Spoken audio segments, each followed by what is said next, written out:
গোপনে বিয়ে করলেন মানালি রোহান।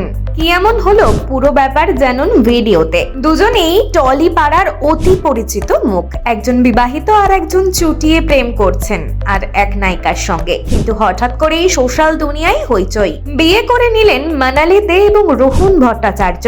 আর সেই বিয়ের খবর কাকপক্ষীতেও জানতে পারল না। তাহলে কি মানালির দ্বিতীয় বিয়ে ভেঙে গিয়েছে আর রোহানের সঙ্গে অঙ্গনার সম্পর্ক আর নেই? সবার আড়ালে মানালির স্মৃতিতে সিঁদুর পরিয়ে দিলেন রোহান, আর সেই ছবি সোশ্যাল মিডিয়ায় রীতিমতো ভাইরাল। তলে তলে যে দুজনের মধ্যে সম্পর্ক এতদূর গড়িয়েছে তার কোনো খবর পাওয়া যায়নি। টেলি ইন্ডাস্ট্রিতেও তাদের সম্পর্কের কোনোদিন শোনা যায়নি। কিছুদিন আগে পর্যন্ত মানালির সুখের সংসার ছিল আর রোহান অঙ্গনার সম্পর্ক ছিল মাখো মাখো। তাই স্বাভাবিকভাবেই দুজনের এই বিয়ের খবরে হতবাক নেট পাড়া। ভাইরাল হওয়া ছবিতে দেখা যাচ্ছে রোহানের দিকে এক দৃষ্টে তাকিয়ে মানালি, তার মাথায় সিঁদুর। তাহলে কি বিয়েটা সত্যি সত্যি সেরে ফেললেন রোহান মানালি?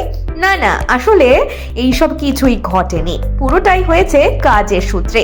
রোহান মানালি মোটেই বাস্তবে বিয়ে করেননি। শান বাংলার মিউজিক্যাল শো প্রাণের উৎসবে দুজনেই সঞ্চালনের দায়িত্বে ছিলেন। সেই শোয়ের চিত্রনাট্য অনুযায়ী রোহানকে মানালির কপালে সিঁদুর পরিয়ে দিতে দেখা যায়।